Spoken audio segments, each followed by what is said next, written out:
Barry. Barry. Barry, listen to me. Calm down. I got a daughter.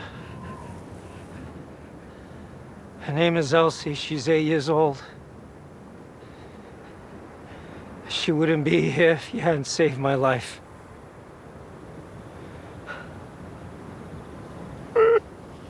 I know evil, Barry. And you're not evil. But this has to stop. All of it's got to stop. You hear me? Just starting now.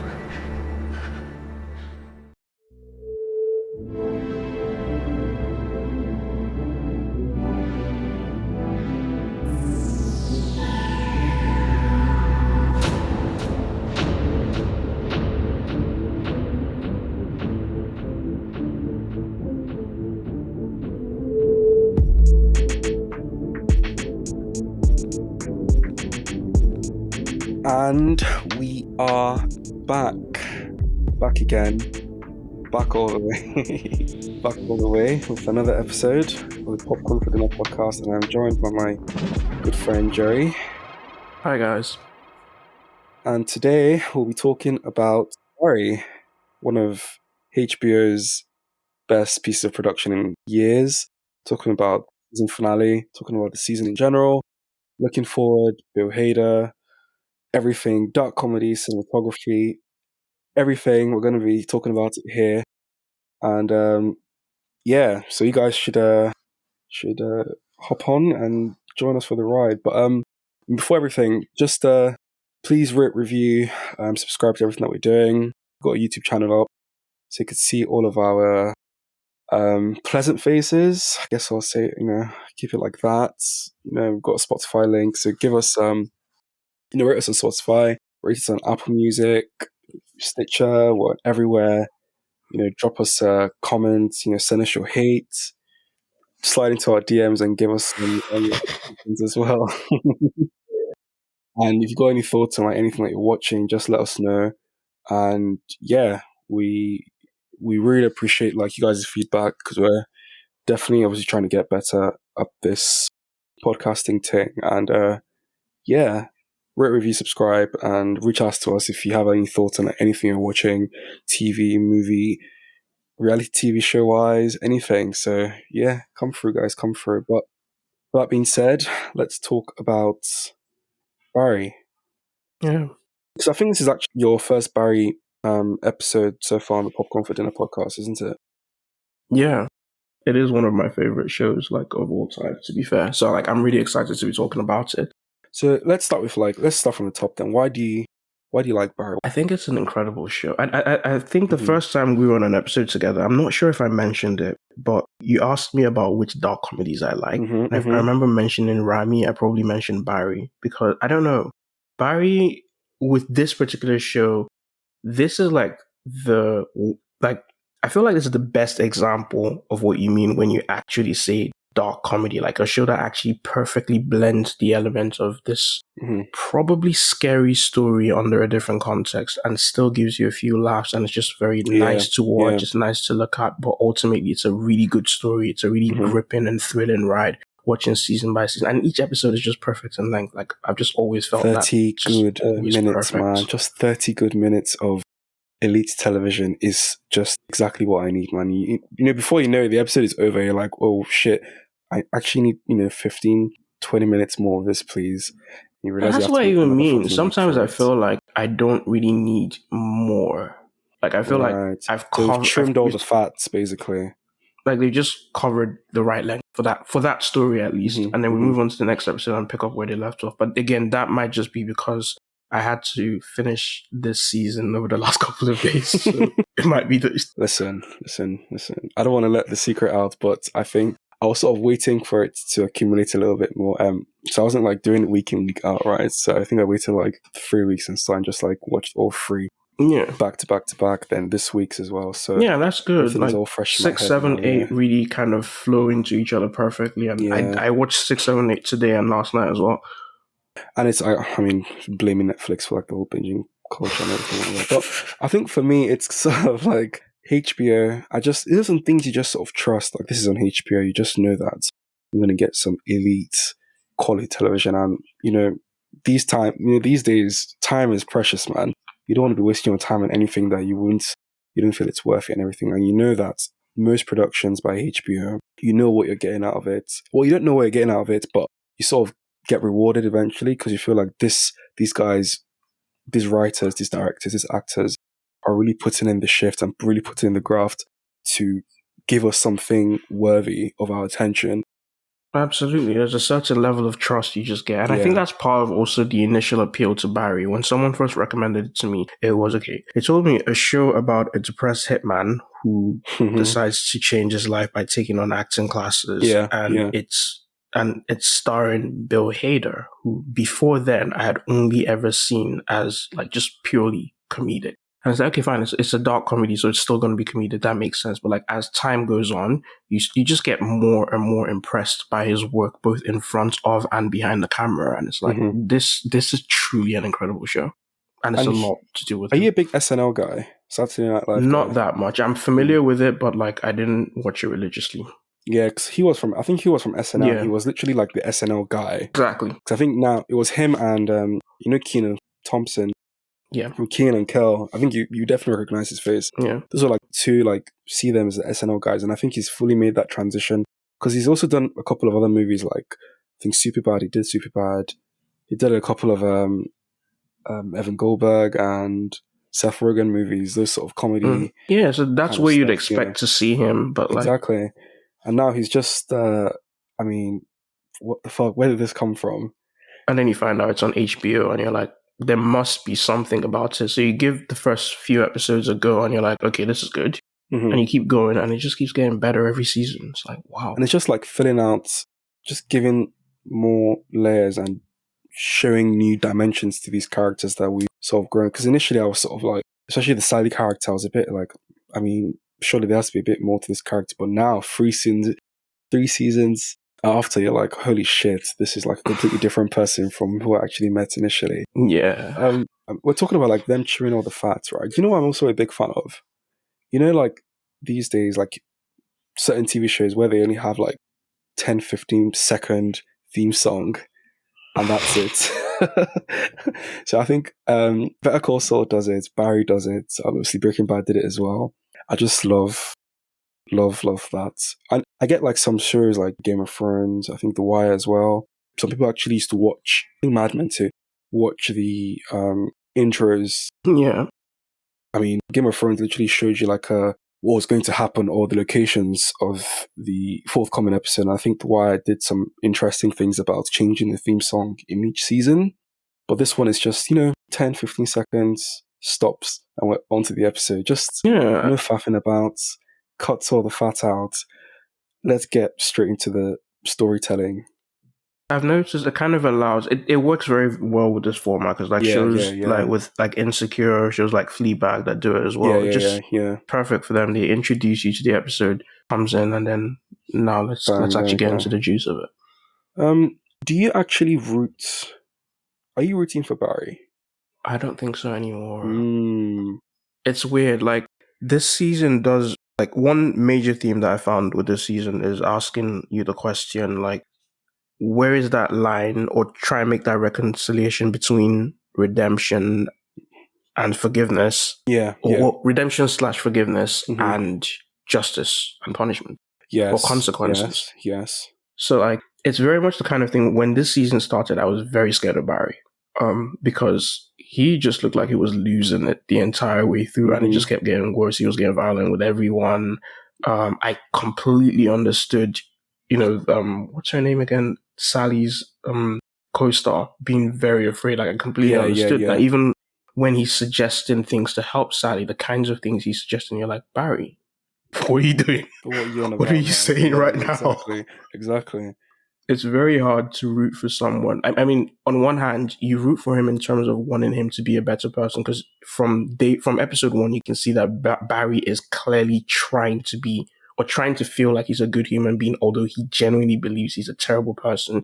He just wants to change his life. Mm-hmm. So you root for him in that sense, but like ultimately you do have to question some of the things that he does. And I think we can probably get into some of that like as time goes on.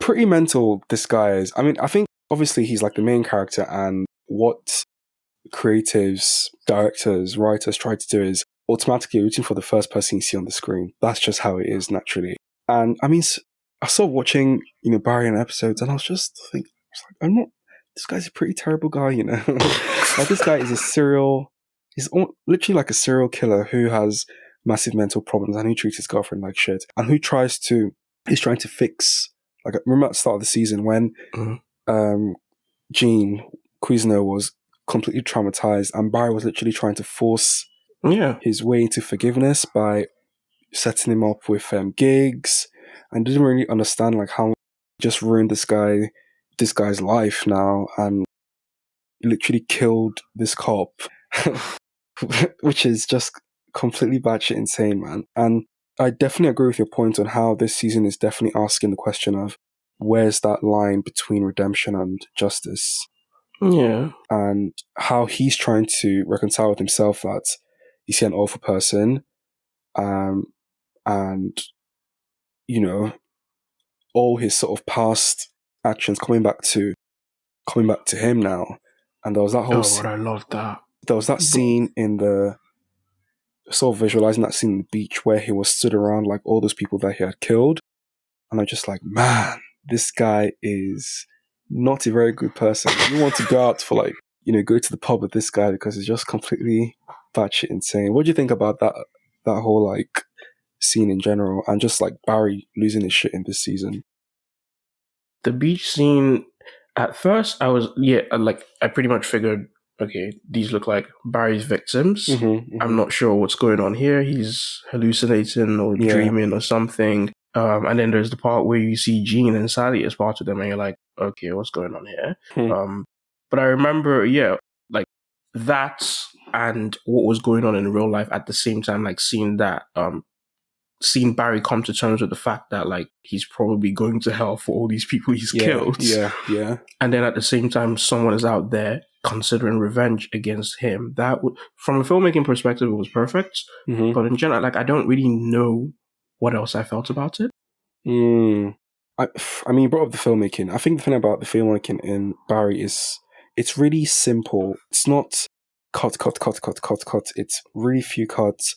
So I was listening to a podcast with Bill Hader, and he was talking about this movie called No Country for Old Men, directed by the Coen brothers, 2007 or 8, one of them. And the movie it's been like renowned now because it's got no theme, no score, no theme song, a few cuts. It just shows you what it is. And even like with the car honks on the streets, with like, somebody tearing up a rapper, it shows you the natural, just all these like natural sounds that you'd be like, oh shit, this is really, it's like I'm in this room right now. And he's definitely borrowed elements of that into the filmmaking here. I mean, there's this like scene that everyone is talking about. It might have been the episode before, episode 6 or 7, where he was like riding the bike, escaping the biker gang. Episode 6. And it was sort of, episode 6, and it was just sort of going through the cars, and the camera was sort of just on him, and it sort of panned away, and it's just... This is what I mean. I wanted to know who directed that episode. I wanted to know who directed 6, 7. I know he directed 8. Yeah. But I didn't check on time to like just look at it. I could probably Google it now, but like I'm lazy.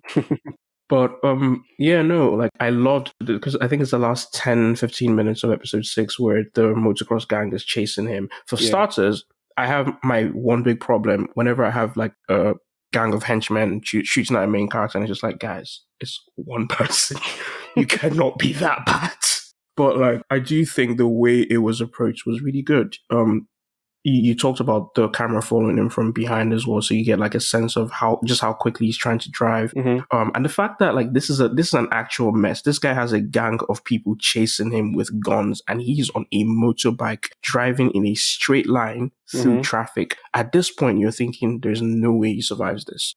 but they're actually able to take you step by step on how each member of that gang essentially meets their own doom. Exactly. And it's so crazy. And he's just like, because for most of the season, he's low-key been unknowingly escaping death. Like, all these characters who want revenge on him have been like showing up at his doorstep, and he's completely unaware, but something just happens. And this is probably one of the times that, for the first time, you actually feel like, okay, Barry might actually get hurt. Yeah. And I liked that. Thing. Yeah. Well, I mean, I'm not sure. It might have been this episode or the episode before where that family of the guy that he killed, I can't remember his name, but it was the lady and her son who were waiting for him in the car. Then I think they were talking. Then she just shot him in the chest, and he was like, "Where did that gunshot come from?" Then he's like, "Oh shit, mom, you just shot me." Then he had to like leave. It was like a botched assassination attempt on Barry, and that was just it was like Pulp Fiction, wasn't it?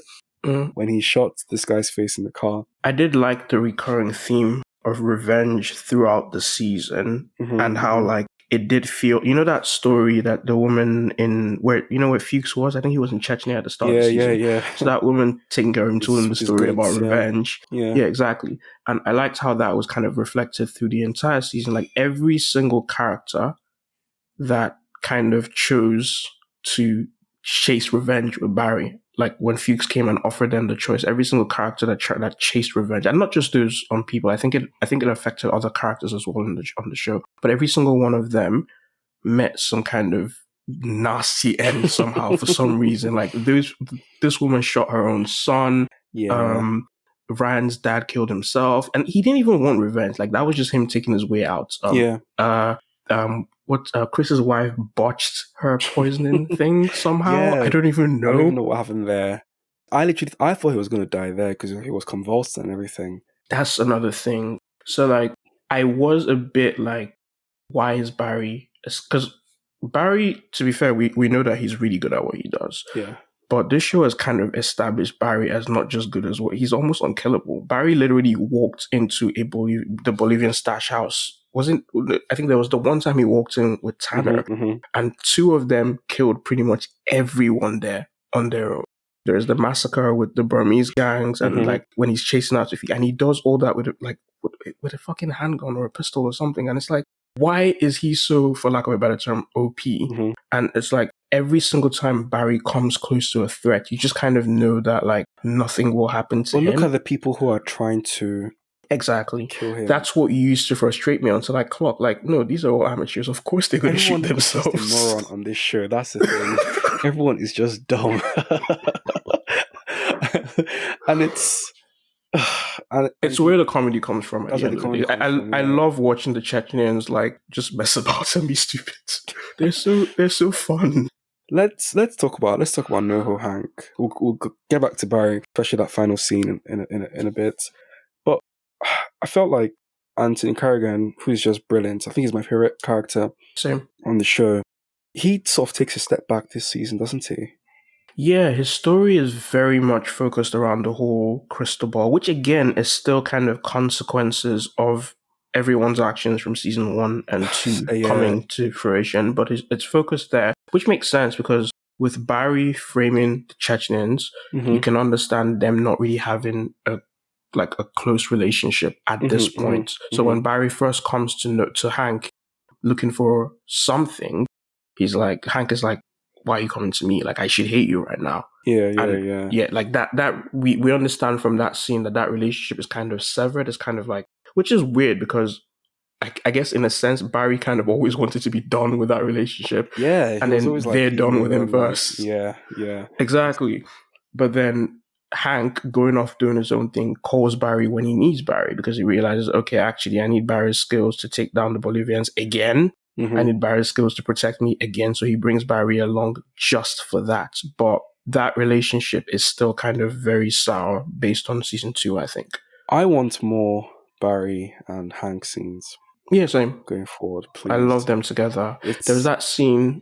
I'm so sorry to cut you like that. There was that scene at the start of episode 1 in season 2. I remember, was it? Yeah, I remember. It's the scene where Hank tells Barry he's not a good person. Like, Barry's here pouring his heart out about how he wants to be a good person. He's like, no. He's just...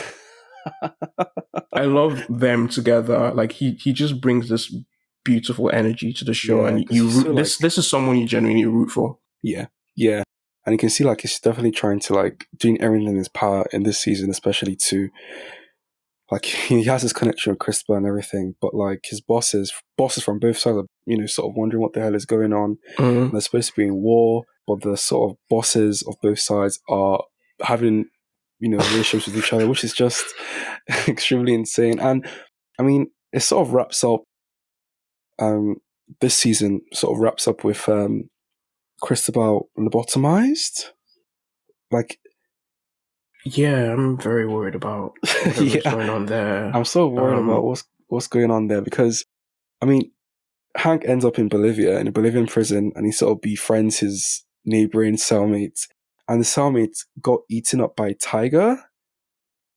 Yeah, I wasn't. Yeah, yeah. That this is part of where we'll probably talk about the cinematography again. I don't know. I don't have all these technical terms. Sound editing, everything. Sound editing and the sound design and everything. Yeah, we'll get into all that. I actually didn't know if it was because basically I wasn't sure. I thought it was like a lion or something, but I've been seeing in reviews everyone says tigers. So tigers in my head now. But that's one of my favorite scenes. Like that entire whole thing. I think Akmal and Yanda, they're from they're Chechens as well. They're his he knows them. He's like talking to them through. He's still confused. He's not. He knows his Chechens are not that good. So he's just what do you mean you're going to break out and save me?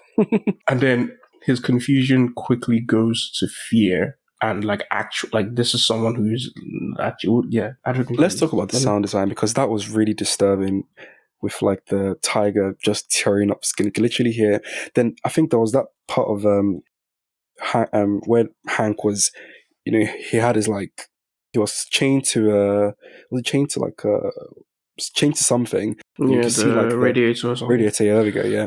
And you could see like him just using all his brute strength and forced to break out of this bullshit, man. Because I mean, who wants to get eaten up by a tiger, man? That's not, you know, how you want to spend your evening being torn pieces to pieces by a fucking tiger. And that's perhaps that's one of the he didn't have that many scenes this season, at least not but in that scene he reminds you just how great an actor he is. Because so good, man. You have a lot of the sound of the tiger killing people in the other room, but that's enough to make you feel like, oh, this is very gnarly, this is gruesome and everything. It's serious shit right now. But you need to feel the fear as well. And all of that comes from in his face as well, comes from watching his face. He does so much with his face. Like I was just in awe watching him.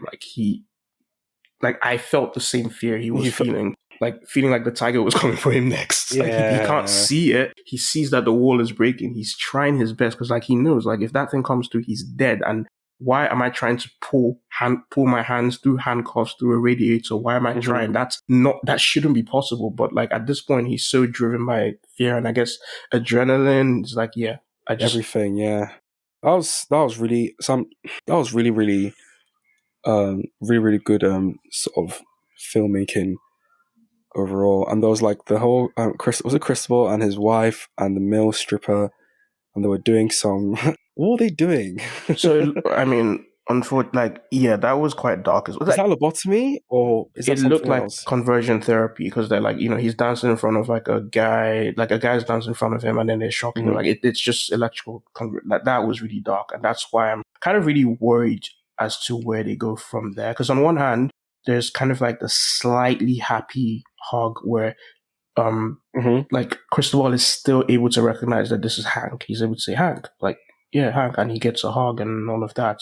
But still, in that moment, he's obviously just been shocked for God knows how long. It looks like he's like catatonic now, and it's like if he can't respond to Hank, then Hank will probably have to, leave him and stuff and go back. But at the same time, maybe we shouldn't read too much because, like ultimately, he was just tortured, so it makes sense that he would be in that state. It might not be a permanent state at the same time. Right. Okay. It could just be that this is where they've now gotten to in their story. Because I do feel like just reading some reviews. Obviously, there is there was some worry going into episode 8 that Hank might die in episode 8. So like maybe Hank is actually like being written off the show.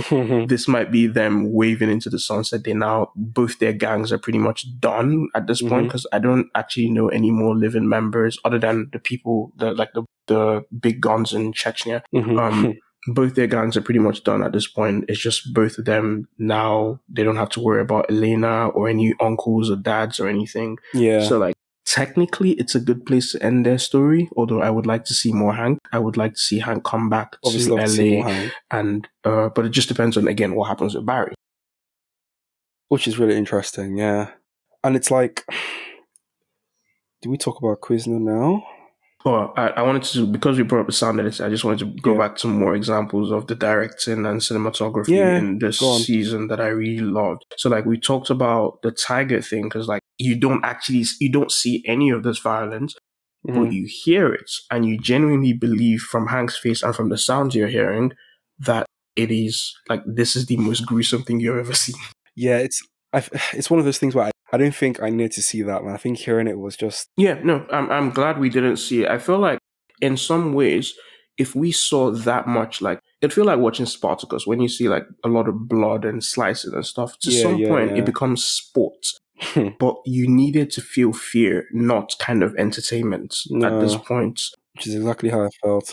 It's something you brought up earlier when you were talking about, like, I find it interesting that Bill Hader mentioned this, because I haven't listened to that podcast or anything, but like he talked about the power of sound in film. And that's something that I've been noticing. How less is more, yeah. And more. Yeah, even whether it's less or whatever it is, just how powerful it can be, like picking the right sounds for the moment for the viewer. Like, for example, in How to Get Away with Murder, a year in their final season, there's a scene where they use, like, Viola Davis's character is trying to emphasize a point, and so she stands in a spot silent for a few minutes to emphasize a point, and truly you feel what she's trying to say. Or with Mr. Robot in their final season, one of my favorite episodes of all time. There's only 2 lines of dialogue the entire episode, but it's so intense. Like, obviously they talk in the episode, but through text and stuff, it's just because they have to be quiet while they're doing this mission.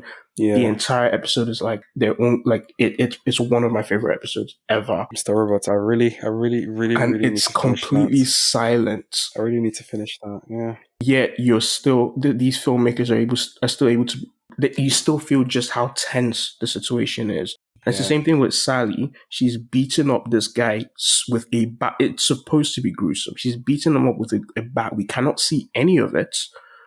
We cannot hear any of it. Yeah. But we just know that it's really ridiculous. I mean, was there like some blood splattering on the wall? Exactly. So we're just seeing her with a bat going up and down. We're seeing small blood on her face. We're just, Jesus Christ. Let's talk about Sally.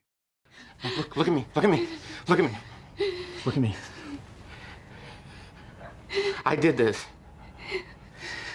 Hey, listen. I did this. Okay? I did this. Who did this? I did this. No, I did this. I did this. Look at me. Look at me. I did this. Say, Barry did this. Barry did this. Barry did this. Say it again. Barry did this. Barry did this. Barry did this.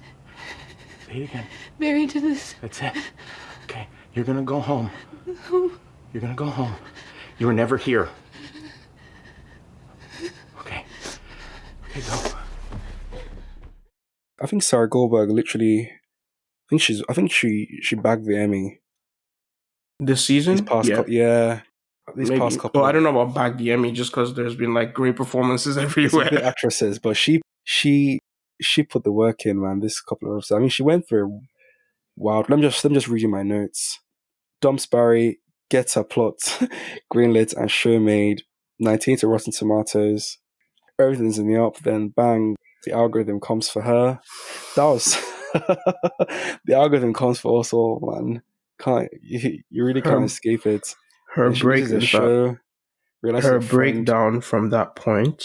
That was completely insane. That was just incredible. Great acting. Great acting. It's pretty peak, man. That is just, I mean, you're confiding your friend about everything. Then you realize she's going behind your back and she's getting her show greenlit. and she's taking all your shine and all your thunder and everything. So Yeah, that's another thing. So I don't know if I should spend too much time thinking about this. I didn't buy the algorithm as the reason to cancel the show. really, Like, not just like, not in the sense of like, so this is the thing. Obviously, for some, I usually hate when we have these man versus machine stories, especially for someone who studied and to some extent worked in AI for a bit. It's like, I don't like listening to this. well, I mean, apparently, have you not seen the news? Like, apparently, Google's AI actually has feelings. But Anyway. this is my point. Like, Mhm. sure, like either because this might just be like, obviously this is an extreme situation, like trying to like highlight at a point where executives are not actually paying attention to the shows that they're like promoting or canceling, and it's all about like the bottom line, right? But obviously 12 hours on from the show airing, it's already cancelled, and it has 98% on Rotten. It sounds a bit like that's a bit too much. Like, people That would was a obviously be like, funny commentary on how like all these really good shows, right? mm-hmm. Don't even last up to like half a season because it just doesn't gain enough traction. Yeah, exactly. Because people aren't looking for it because the algorithm isn't recommending it and stuff. Exactly. And I mean, it's so funny with like the commentary on Netflix these days on how around these times, like with the whole stock falling all the way down because it just keeps on producing shitty content and not really good content. And I thought that was really interesting commentary right there in Barry. Yeah, of course. Yeah, it was. That's the thing. I was trying to pick up on, was the show doing that? I mean, obviously they were, but like, I think at the time I wanted to see that there was some other nefarious, like something was going on. Like, you remember when she was giving her speech and she paused for too long because she was just so full of emotion, and the exec just kind of looked weird. I thought maybe there was another story there. Right. And then when we saw Natalie, kind of like hijacking her story, essentially just recreating it on, I guess, more network friendly, in a more network friendly version.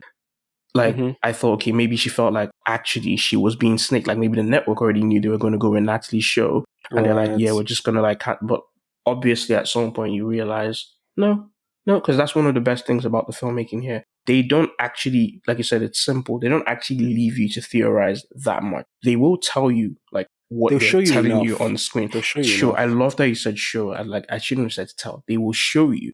Because one thing that as well that I thought I would be frustrated with when I was alluding to with Barry just kind of escaping was that poison thing. It's like, okay, but how? They didn't have to tell us, oh yeah, she used cyanide. They didn't have to tell us, oh, I'm not saying that she used cyanide. I'm just saying, for example, like, they didn't have to tell us, oh, she used cyanide or something. They didn't have to tell us, oh, she didn't put enough. It's enough for the viewer to see that she's poisoned him. It's enough for the viewer to see that the poison did not take. It's the same thing with Fuchs. When Fuchs is shot, when by the motocross line, I'm thinking there's absolutely no way that after everything Fuchs and Barry have been through, this is how they kill him off. It's not possible. Nah, it just, yeah. So when the motorcycle guy was choking Sally as well, that was another. I was just like, oh shit, that actually freaked me out because I think that's probably the one where I thought she might actually be dying. Oh yeah, I did, because I was expecting, it's a finale. I thought this could be a big, Barry would wake up and see that, especially because he saw her in that beach scene. I thought it was like a forewarning of what could happen. Plus but she has probably, she's had her ups and everything was just going down, and it's just going to, conclude with like this guy choking her and stuff. And, I mean, she's sort of turned all the way, hasn't she now? Like, yeah, she's pretty much. One of the reviews I was reading said something about her mirroring Barry through the season, sort of, and she has reached that point where Barry is trying to be less violent. She hasn't realized where her rage issues that she's essentially breaking up with Barry from are like very, when they say you kind of take on the characteristics of the person you're with, they're very much evident in her. I don't think she picked out from Barry though, and I think we'll probably explore a lot more of that in season 4. Yeah, it'd be funny to see how she copes with, I mean, she just murdered a guy. I think her and Love from You, I think they'll get along really well. I don't know about that. No, I think Sally would be dead by now. I think Sally, she needs to. Sally would be dead by now for sure. Well, it shows, her story concludes with her going back to Joplin, Missouri. Hmm. Perhaps to find her truth. But I feel like, I mean, the weight of this murder and like how everything just unraveled. I think, she'll be looking for, because it sort of left not like not a cliffhanger, but it sort of left the question of, you know, Sally needs to find some. I think she might be going through some, her own redemption arc next year, Red- next season. you mean redemption in the sense of, like, as in like through the public's eyes of her now? Because that's another thing to touch on. Because you mentioned Barry's forced redemption in Mhm. episode 1, where he tries to, and that was very scary as well. Jean is essentially his prisoner, like through Yeah, he's, yeah. Anyway, but like Sally essentially tries to do the same thing when she realizes Natalie's played her, Natalie's recorded her, did this and that, and Lindsay's telling her, don't say anything. Obviously, easy yeah, commentary yeah, on yeah, yeah, celebrity yeah. That's true. apologies. That's true. But like, that is her attempt at like trying to, oh, I'm so sorry, but a non-apology. But like at Hmm. that point, it's one of those places where the show kind of tells you like the path to redemption always has to have some sort of justice with it. Hmm. You can't exactly just skip it. Like when people are angry with you, justifiably angry, especially, you can't just because you're sorry or You because can't you just need force to. forgiveness, basically.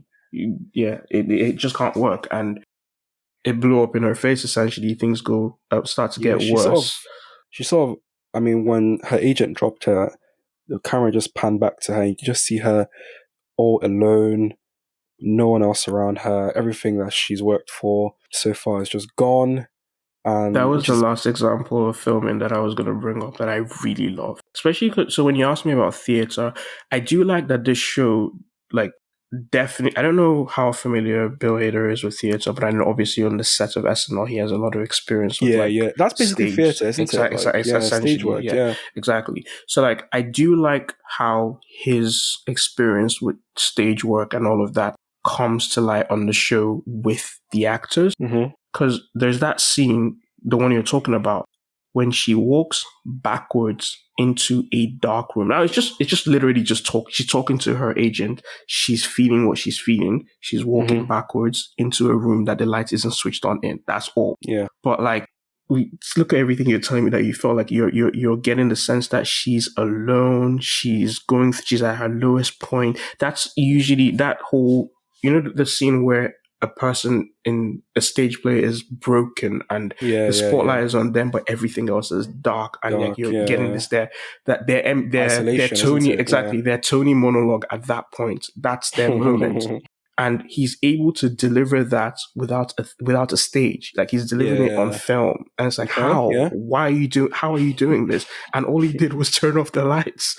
It's like they make And it's films. just so simple, isn't it? Yeah, Like, they make filmmaking just seem so simple, but it's so beautiful. Like the camera work was great. Like she stood up, she's walking slowly, and it's getting more tense. She's getting angrier, and you feel for her. And then at Mhm. some point, she's just isolated, and it does feel like she's this one actress on stage. Like she's back doing her one woman play again, and people are Mhm. falling in love with her again. But Mhm. only this time, it's a really dark situation where she's now.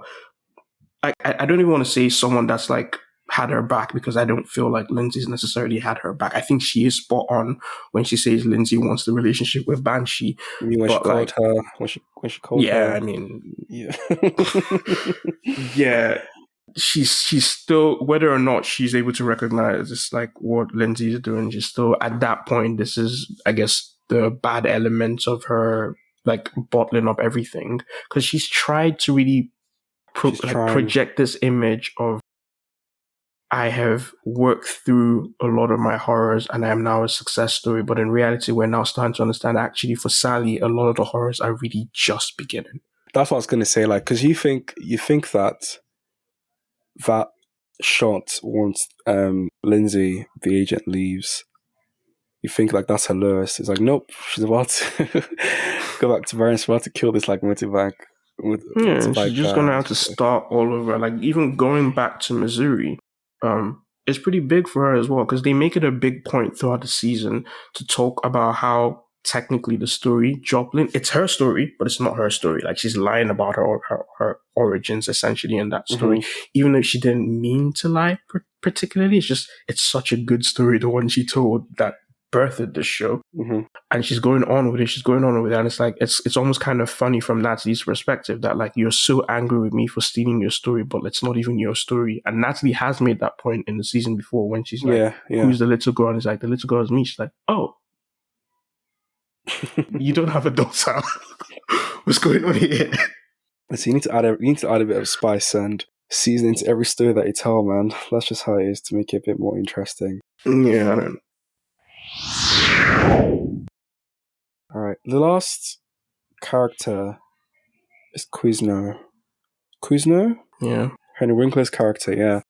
And I mean, his career is booming now, isn't it?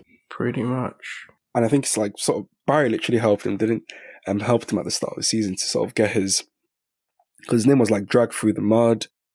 There was, his association with Janice, and he was sort of grieving through Janice Moss's murder, and he was just going through a bad time. And obviously, like, Barry was holding him hostage as well.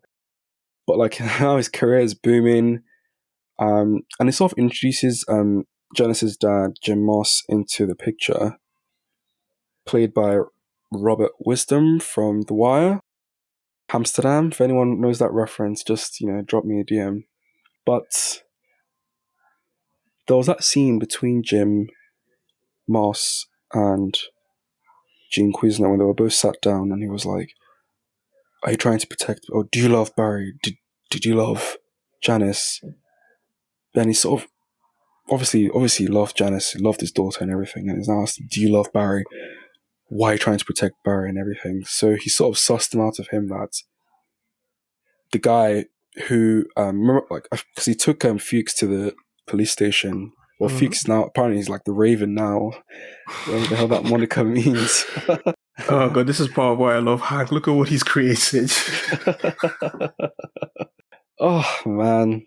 And because they sort of brought the backstory of Jim Moss on how he was like this expert interrogator. Let's just put it that way. And how he did some really fucked up shit while he was captured in Vietnam. That was wow. He was really having a way with words.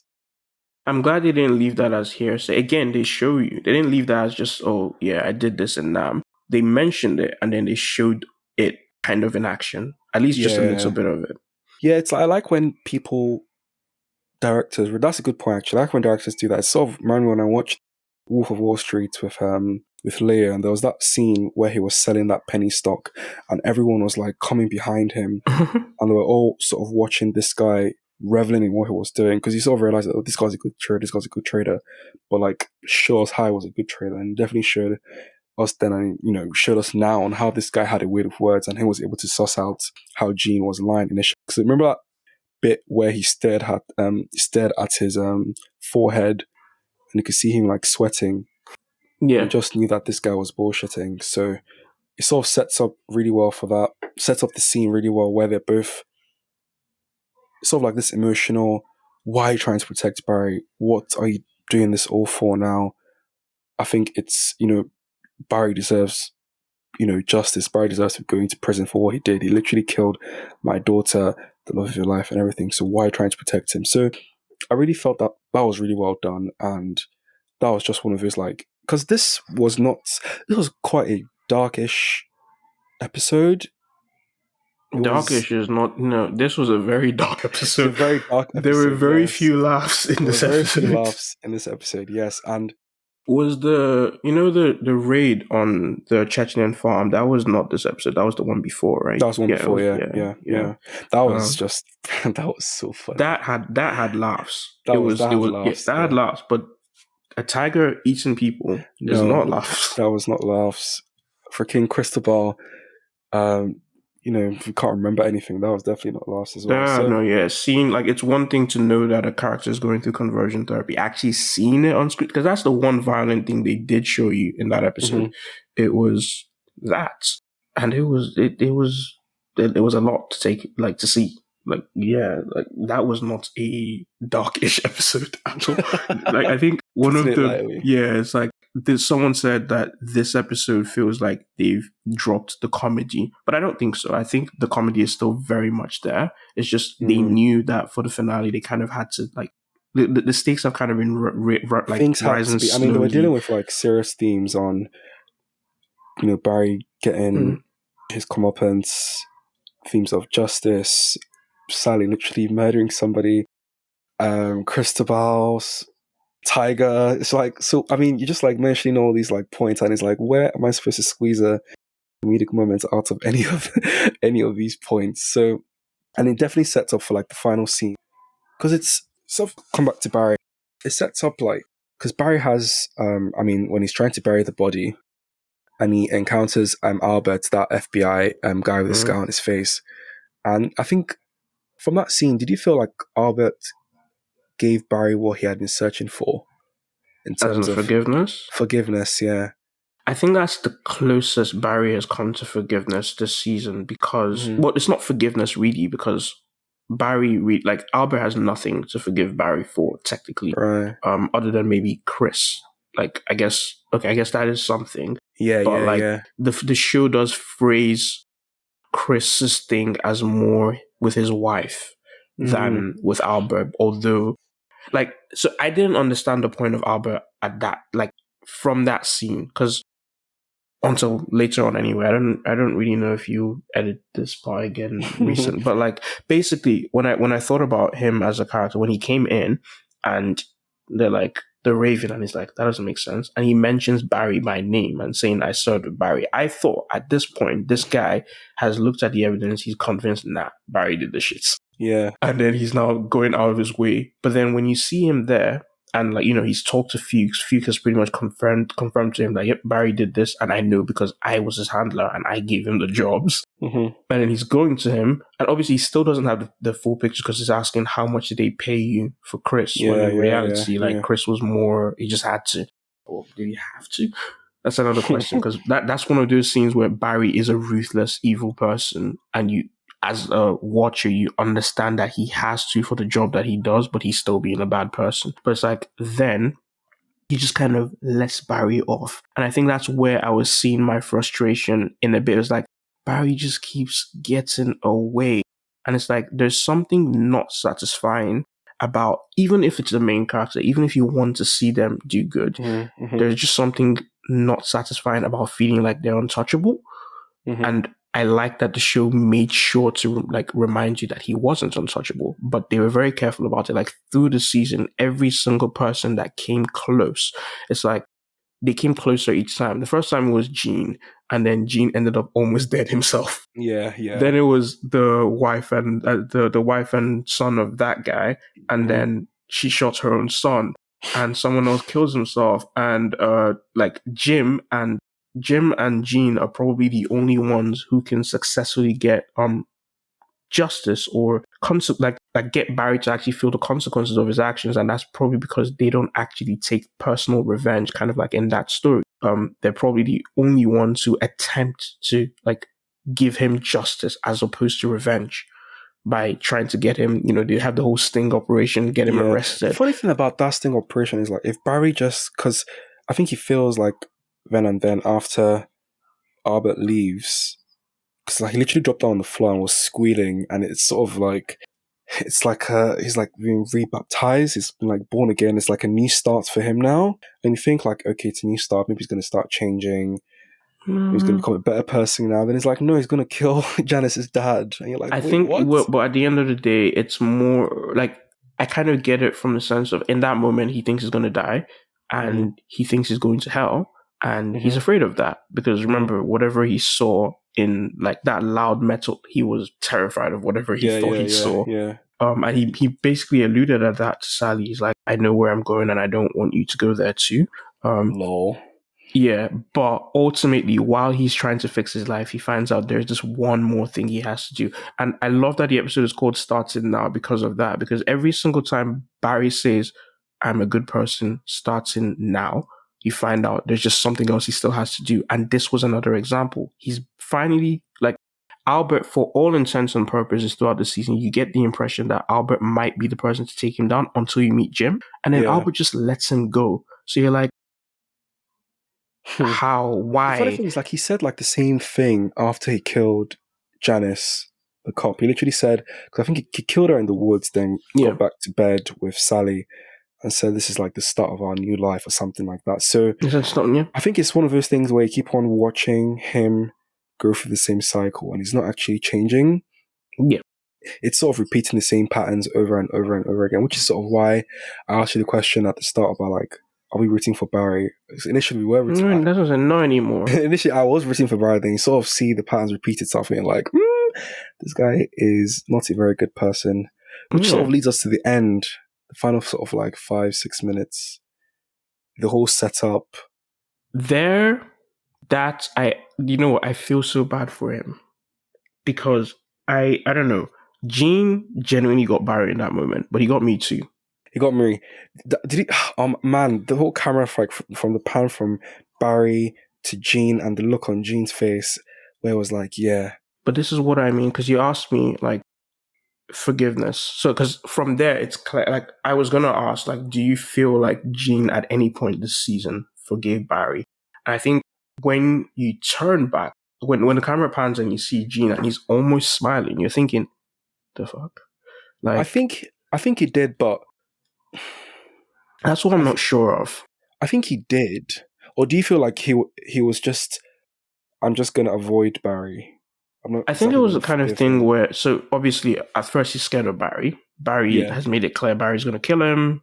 And then he's trying to run away from Barry, even if Barry is, holding him hostage and like, you will accept my repentance and you will give me redemption. Like, if it's the last thing you do.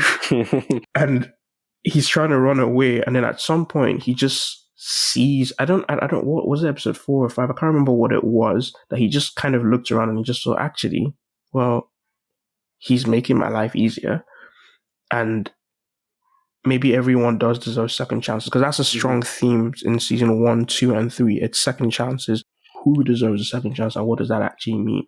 So, like, I couldn't really figure out if he had actually at that point forgiven Barry and tried to start just, or at least just tried to move on and make the most of what Barry had now created for him, or if he had just said, you know what, at the end of the day, my life is being fixed, and kind of like, in a sense, being corrupted by the new success he's having, knowing that, like, if he goes against Barry now, he kind of has to lose that, because not only is he fixing his own life, he's now making amends with other people as well. There's now Annie involved. Like, he's making money for Annie. He's doing all these things, and it's like, now I have like, and he's sort of going through his own sort of kind of redemption, where he literally destroyed this woman's life ages ago, so he feels like he needs to make it up to her.